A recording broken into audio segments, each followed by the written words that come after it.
Derivation of intensity formula in diffraction pattern. जैसा अब आपको समझ में आएगा मैं क्यों बोल रहा था कि diffraction is the interference of infinite number of sources and interference is only the interference of two sources. ठीक है, तो देखो ये जो स्लिट थी ना बेटा, इसको n number of point sources में, एन बहुत बड़ा नंबर है, बहुत बड़ा। ठीक है, वही हाइगन्स का जो भी क्राइटेरिया था उसी के अकॉर्डिंग इस पूरी स्लिट को मैं एन नंबर ऑफ सोर्सेज में मिलकर बना हुआ मान सकता हूँ। ठीक है, इसको मैं एन नंबर ऑफ सोर्सेज से मिलकर बना हुआ मान सकता हूँ पूरी स्लिट को। ठीक है, और मैं यहाँ कह रहा हूँ कि जैसे 1 और 2 के बीच की डिस्टेंस है डी, 2 और 3 के बीच की डिस्टेंस दी, तो ऐसे डी डी डिस्टेंस पर सारे सोर्सेज अलाइन है, कॉर्नर जस्ट से शुरू होके जस्ट वहां तक एन नंबर ऑफ सोर्सेज। ठीक है, तो देखो 3 तक अगर जाते हैं तो कितने डी हो जाते हैं, 2D हो जाते हैं। ठीक है ना, अगर मान लो ये 3 नंबर ऑफ सोर्सेज बनाते हैं तो 2D is equal to slit width हो जाता। ठीक है, 4 बनाते हैं तो 3D is equal to slit width. अब n बनाए तो कितना हो जाएगा, इसलिए n-1 d is equal to b हो जाएगा। ठीक है ना, अगर स्लिट विड्थ में b मानूं तो n-1 d is equal to b, but n बहुत बड़ा नंबर है 1 से ज्यादा, तो मैं उसके कंपैरिजन में इस 1 को नेग्लेक्ट करते हुए क्या लेके चल रहा हूँ, नंबर ऑफ सोर्सेज n है बट मैं ले रहा हूँ nd is equal to b। तो ये जो d है दो सोर्सेज के बीच का distance, that is equal to b by n। ठीक है, अब ये नहीं पूछेंगे, बाद में याद आती है जब आप लोग बहुत ही अंदर चीजों के घुस जाते हैं, तब कभी पढ़ते हैं आप चौथी पांचवी बार, तब आपको याद आता है, तब आपको समझ पाते हैं बेसिकली। फिर आप पूछते हैं कि सर ये n-1 into d is equal to b होना चाहिए, तो इसलिए पहले ही बता देता हूँ बेटा, बहुत सारे नंबर ऑफ सोर्सेज हैं। एक्चुअल में आप सही कहते हैं बिल्कुल ये कि n-1 d is equal to b है, बट n बहुत ज्यादा है तो इस 1 को यहाँ नेग्लेक्ट कर दिया। ठीक है, तो इसलिए मैं डायरेक्टली लेके चल रहा हूँ n d is equal to b, तो d is equal to b by n. ठीक है, तो 1 और 2 के बीच की डिस्टेंस दी है, 1 और 3 की 2D है, 1 और 4 की 3D है, इस तरह से।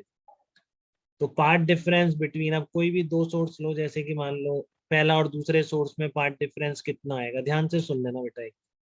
ठीक है, अब बीच की डिस्टेंस डी है और थीटा एंगल पर अगर कोई पॉइंट देख रहे हैं स्क्रीन पर, तो आपने डिराइव करा था अपने इंटरफेरेंस में कि D sine theta is the path difference. कोई भी दो सोर्सेज बीच की डिस्टेंस दी वेरी स्मॉल, तो किसी थीटा एंगल पर जो वेव पहुंच रही है, पार्ट डिफरेंस कितना होगा, डी साइन थीटा। तो 1 और 2 के बीच path difference d sine theta होगी।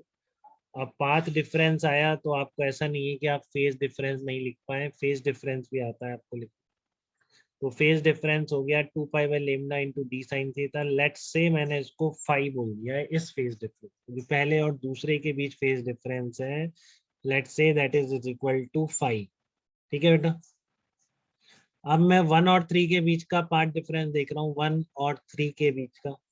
ठीक है, तो 1 और 3 के बीच का कितना होगा, 1 और 3 के बीच की डिस्टेंस 2D है, तो सीधा ठीक है 2D साइन थीटा। ठीक है, फिर मैं 1 और 4 का देखूंगा तो कितना हो जाएगा, 3D साइन थीटा। देखो D sine theta path difference twice हो गया, तो फेज डिफरेंस भी ट्वाइस हो गया। तो 1 और 3 के बीच कितना है, 2-5, 1 और 4 के बीच कितना होगा, 3-5, तो 1 और n के बीच कितना होगा, n-1 5। ठीक है, तो अगर 1 वाले को मैं बोल दूं ई नॉट साइन ओमेगा टी, तो फिर दूसरा तीसरा और nth सोर्स की इक्वेशन में ऐसे लिख सकता हूँ क्या, बताइए। एम्पलीट्यूड सबका सेम है, एम्पलीट्यूड में कोई डिफरेंस नहीं, क्योंकि सारे सोर्सेज एक ही वेव फ्रंट से बन रहे हैं, तो सबका एम्पलीट्यूड, सब फ्रीक्वेंसी, सब वेव्स का सेम। ठीक है, बट आप समझ रहे हैं बेटा, ये कन्वर्जन समझ रहे हैं कि जो सोर्सेज है इनसे अगर मैं चलने वाली लाइट की इक्वेशन लिखूं, तो एक से मैं अगर ई नॉट साइन ओमेगा टी लिख दूंगा, तो दूसरे सोर्स और इसमें कितना फेज डिफरेंस निकाला है आपने, 5, तो कितना आएगा, ये इक्वेशन आएगी। अगर मैं इसकी नॉट साइन ओमेगा टी मान रहा हूँ, तो 1 और 3 का फेज डिफरेंस है 2-5, तो 2-5 आएगा। nth वाले की इक्वेशन लिखूंगा तो कितना आएगा, ओमेगा टी प्लस n-1/5। ठीक है, तो अब आपको रिजल्टेंट एम्पलीट्यूड निकालना है, तो क्या सिचुएशन है, इस एम्पलीट्यूड के वेक्टर बनाएंगे, E nought E nought E nought vector बन गए तो n वेक्टर्स हो जाएंगे। ठीक है, नंबर ऑफ वेक्टर्स कितने हो गए, n वेक्टर्स हो गए, और कितने कितने एंगल पर है, 5-5-5 एंगल पर चलते जा, देखो है ना, omega T plus 5, omega T plus 2 5। तो याद है वही सिंपल एडिशन, रिजल्टेंट जो एम्पलीट्यूड होगा वो निकालने के लिए क्या करेंगे, इन मैग्नीट्यूड्स के वेक्टर बनेंगे और जो फेज डिफरेंसेस है वो उनके बीच का एंगल आता है। ठीक है, तो सिचुएशन क्लियर है बेटा। अब क्या आ गई, मुझे ये वेक्टर्स ऐड करने हैं जिनका मैग्नीट्यूड सबका ई नॉट है। बेटा इसका जो रिजल्ट है वो रटा हुआ होना चाहिए। E nought sine n pi by 2 upon sine pi by 2। हाँ एग्जैक्टली, मैंने 11th में करा दिया आपको, क्या ना। तो ये E nought E nought E nought E nought के सारे वेक्टर्स हैं, बीच का एंगल कितना होता जा रहा है, 5 बनता जा रहा है, 5 बनता जा रहा है। ठीक है ना, इस तरह के एन वेक्टर्स हैं, 1 2 3 और ये आपका nth वेक्टर। ठीक है, तो ये बहुत ही इंपॉर्टेंट है, ये एसएचएम का भी प्रॉब्लम बन सकता है कि इतनी सारी एसएचएम सुपर इम्पोज कर रही है एक पॉइंट पे, रिजल्टेंट एसएचएम का एम्पलीट्यूड बताओ। यही क्वेश्चन वेक्टर में भी आता है कि इस तरह के एन वेक्टर्स हैं तो बताओ उनका सम 0 है या नहीं। ये सब में क्वेश्चन है बेटा इस डेरिवेशन। ठीक है, वेक्टर्स में भी है शुरू में, जहाँ पे आपकी पढ़ाई शुरू हुई थी असली। ठीक है, और उसके बाद एसएचएम का सुपर पोजिशन में भी, तो कई एसएचएम के पैकेज में भी मिल जाता है कई। ठीक है, कईयों में वेव ऑप्टिक्स के पैकेज में मिल जाता है। ठीक है, तो इसका रिजल्टेंट का फार्मूला देखो, अब निकालने का तरीका तो बता दूं, बट बहुत प्रेफरेबल है कि जैसा भी कुछ बच्चों ने बोला इस तरह से आपको इनका रिजल्टेंट जो भी होगा, इन वेक्टर्स का रिजल्टेंट कह दो, या जो रिजल्टेंट एसएचएम है, ठीक है, उसका एम्पलीट्यूड कह दो। ठीक है, वो फार्मूला रटा हुआ होना चाहिए बेटा। क्या आता है वो, E nought sine n n pi five by 2 upon sine 5/2। ये आज के बाद भूल मत जाना, 3 जगह क्वेश्चन डायरेक्ट मिल सकता है, बता रहा हूँ। मिलेगा ही, इस बार नहीं मिला पेपर्स में कहीं, बट आपके केस में मिल जाएगा। ठीक है ना, आपके केस में जरूर मिल सकता है, क्योंकि एक एक चीज थोड़ी नहीं पूछा रहेगा, वो भी तो कुछ तो नया ऐड करेगा जेई मेन वाला। और जेई मेन का ये इसमें एडवांस में भी लेकिन पूछ सकता है, तो क्योंकि एसएचएम ये वेक्टर्स हैं। ठीक है ना, तो ये आपका बिल्कुल एडवांस में भी आ सकता है। वेक्टर्स में शुरू में एक क्वेश्चन भी है पैकेजेस में आप। ठीक है, इस तरह के 50 वेक्टर्स दे रखे हैं, बीच का एंगल कुछ दे रखा है, तो समझिए वेक्टर का क्वेश्चन लग रहा है कि नहीं, सबका मैग्नीट्यूड सेम है, एन वेक्टर्स है, बीच का एंगल 5 है, मान लो एन 50 हो गया। ठीक है, तो बताओ बीच का एंगल कितना होगा कि उनका एडिशन 0 हो जाए, या फिर वो इस तरह के वेक्टर्स एक क्लोज पॉलीगन बना ले। तो क्लोज पॉलीगन बनने का मतलब, या फिर वेक्टर्स का एडिशन 0 होने का मतलब तो सेम ही है। ठीक है, तो कितना एंगल हो जाएगा बताओ, जब 50 वेक्टर्स हैं तो कब 0 हो जाएगा, इसको पाई के बराबर कर दो।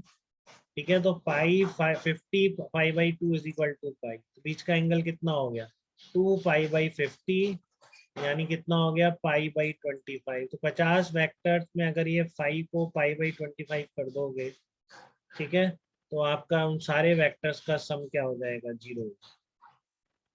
ठीक है, क्योंकि साइन n5/2 में अगर n5/2 पाई हो जाए तो क्या होगा, 0 हो जाता है। तो ये वेक्टर्स में क्वेश्चन आता है। एसएचएम में आता है कि बताओ रिजल्टेंट एम्पलीट्यूड कितना है, इतनी एसएचएम और विद इतने फेज डिफरेंस सुपर इम्पोज कर रही है किसी पॉइंट पे, ये सारी एसएचएम, तो उनका फेज डिफरेंस कितना। प्रूफ में सिंपल ज्योमेट्री है। ठीक है ना, प्रूफ में सिंपल ज्योमेट्री अगर आप देखना चाहते हैं तो मैं बता भी देता हूँ आपको कि आपने क्या करा, इन सारे वेक्टर्स को ऐड करना है, तो आपको पॉलीगन लॉ पता होगा। आप क्या करोगे, ये वेक्टर्स ड्रॉ करते हो बेटा, देखो इसको आता है समझ में, प्रूफ वो समझे, फार्मूला सबको याद रखें। ठीक है, ज्यादा परेशान ना करे खुद को। ठीक है, वेक्टर एडिशन है, पॉलीगन लॉ है, ज्योमेट्री ज्यादा है, उसको पॉलीगन अच्छा नहीं लगता, उसे नहीं समझ आया। ठीक है ना, तो यहाँ पर ये ई नॉट है और दूसरा मैग्नीट्यूड बताया ई नॉट का, तो ये एंगल कितना आ गया दोनों के बीच में, 5 एंगल है, तो ये एंगल बिटवीन टू वेक्टर्स की डेफिनेशन क्लियर होनी चाहिए। ठीक है ना, एंगल बिटवीन टू वेक्टर्स की डेफिनेशन, जैसे ये दो वेक्टर्स हैं तो ये इनके बीच का एंगल नहीं, आप इनको आगे बढ़ा के जब कोइंसाइड कराते हो टेल, तो फिर ये जो 0 से 180 के बीच में एंगल बनता है, that is the angle between two vectors. ठीक है ना, तो पहले दो वेक्टर्स का एंगल अगर 5 है तो उसको मैं इस तरीके से ड्रॉ कर सकता हूँ। ठीक है ना, एक ये रहा वेक्टर, दूसरा ये रहा, और ये एंगल 5, फिर दूसरे और तीसरे में फिर 5 है, तो दूसरा ये रहा, तीसरा ये रहा, तो इस तरह से पॉलीगन बनता जाए।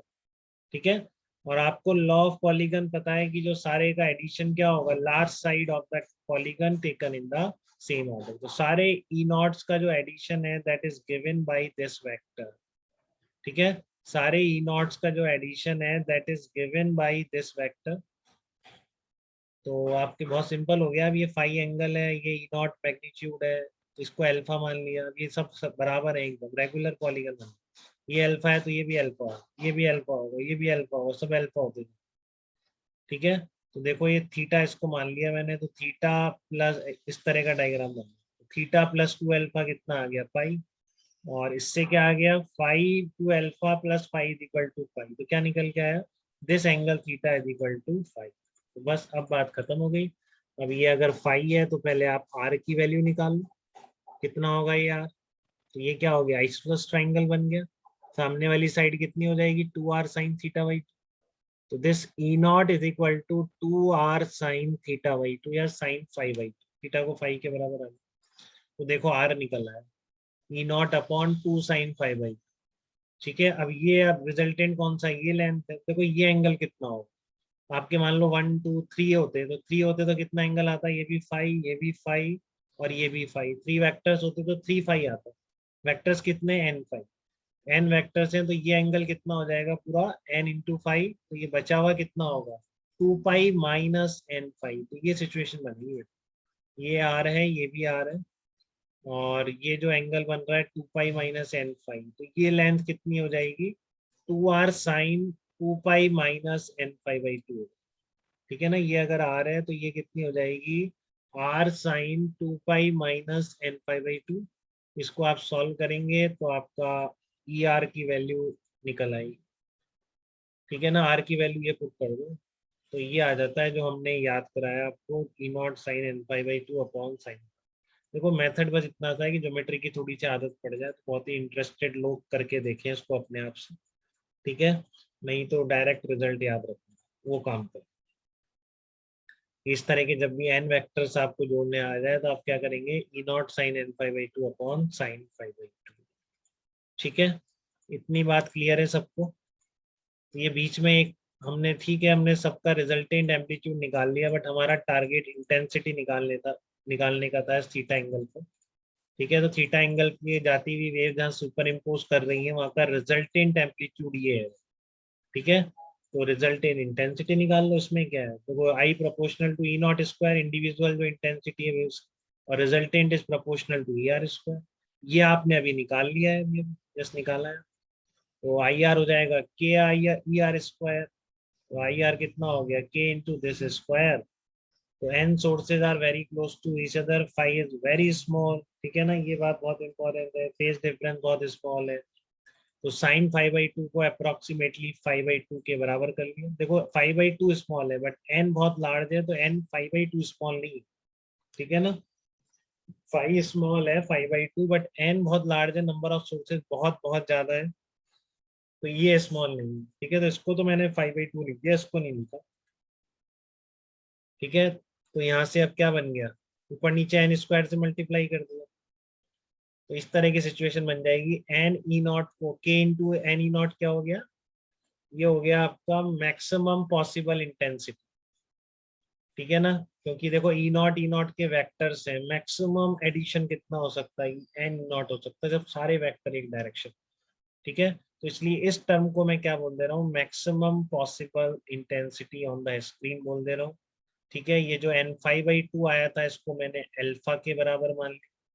ठीक है ना, फाई की जगह वैल्यू पुट कर दी 2π/λ इंटू डी साइन थीटा ऊपर निकाली थी मैंने, तो ये alpha in terms of theta है देखो। ठीक है ना, तो आपको ये याद रखना है बेटा, ये दो एक्सप्रेशन। ठीक है, कि आपसे पूछे किसी थीटा पर इंटेंसिटी कितनी है, तो पहले तो ये आएगा अल्फा पाई बी साइन θ/λ, और फिर से अल्फा की वैल्यू यहाँ पुट करके मैक्सिमम पॉसिबल इंटेंसिटी का कितने टाइम्स है वो निकल के आ जाएगा। ठीक है ना, मैक्सिमम पॉसिबल इंटेंसिटी का कितने टाइम्स है वो यहाँ से निकल के आ जाएगा। तो ये दो एक्सप्रेशन है, आपको डेरिवेशन नहीं समझ में आया बिल्कुल मत याद करिए, बिल्कुल मत लिखिए। ठीक है, बट ये फार्मूला जरूर याद रख लीजिए, क्योंकि जिसको समझ में कितना भी आ गया हो उसे ये तो याद करना ही है। ठीक है, उसे ये दोनों एक्सप्रेशन तो याद करने ही करने, कभी पूछ लेगा कोर्स में बिल्कुल नहीं है, एनसीईआरटी में कहीं नहीं। ठीक है, बट लेकिन क्या है पूछ लेता है मीन्स, तो आपको बिल्कुल सर याद रखना है। हाँ बताइए बेटा। सर के एनी नॉट स्क्वायर को आई मैक्स बोला है ना? हाँ के इंटू एनी नॉट स्क्वायर। ठीक है ना, क्योंकि इस ओके तरह सर। की वेव्स जिस पॉइंट पर सारे मैग्नीट्यूड सेम डायरेक्शन में हो जाएंगे सारे वेक्टर्स, वहीं पर क्या होगा, एडिशन मैक्सिमम। क्लियर है बेटा? यस। हाँ, तो ये तीन चीजें साथ लिख गई हैं जो आपको इनमें से याद रखनी है। कितना भी समझाओ किसी ने सारी चीजें, बट ये तो मतलब मैंडेटरी है बेटा, इतना पार्ट। ठीक है ना? ये तो वैसे ही तीन तीन जगह क्वेश्चन बन सकता है, पहले ही बता दिया। ठीक है ना? और ये आपका डिफ्रैक्शन स्पेसिफिक है, resulting intensity and different different theta, क्योंकि इंटरफेरेंस में तो निकाल लेते हैं। ठीक है ना? इंटरफेरेंस में तो पता है आपको, I1 + I2 + 2 √ I1 I2 cos phi not या 4 I0 cos स्क्वायर 5 I2। आप पूरे पैटर्न पर कहीं भी किसी भी थीटा पर इंटेंसिटी निकाल सकते हैं। बट ऐसा नहीं है कि डिफ्रैक्शन सिंगल स्लिट में आप ना निकाल पाए, सिंगल स्लिट में आप निकाल सकते हैं। अब आगे जाके आप जब और डिटेल में पढ़ेंगे तो फिर आप इनकी इंटेंसिटी के एक्सप्रेशन भी कॉमन करके निकालें, बट तब तक आपको बिल्कुल अलग रखना है। ठीक है ना? कभी आपसे ऐसा नहीं पूछा जाएगा कि इंटरफेरेंस में अगर किसी पे इंटेंसिटी अगर निकालनी है तो डिफ्रैक्शन से इंटेंसिटी इंडिविजुअल वेव की आपको खुद को निकालनी पड़ रही है, ऐसा कभी भी नहीं। ठीक है ना? वो बहुत आगे की फिजिक्स है। लेकिन इंडिविजुअल तो आपसे पूछ सकता है कि एक सिंगल स्लिट है, बताओ इतने थीटा पर इंटेंसिटी कितनी होगी, तो वो आपको आना चाहिए। ठीक है? आपसे इंटरफेरेंस में पूछेगा इंटेंसिटी तो बहुत क्लियरली आप वही फार्मूला लगाएंगे, और इंडिविजुअल वेव्स की इंटेंसिटी आपको दे रखी होगी। ठीक है? तो आपको काफी क्लियरिटी आ गई है बेटा डबल स्लिट और सिंगल स्लिट पे क्या कंडीशंस है मैक्सिमास मिनिमास की, और दोनों के लिए किसी पर्टिकुलर थीटा पर इंटेंसिटीज के एक्सप्रेशन क्या होंगे, इतना भी क्लियर है आपको? कोई दिक्कत नहीं इसमें? हम्म। अरे अरियन 240 पे कहाँ जा रहा है अभी?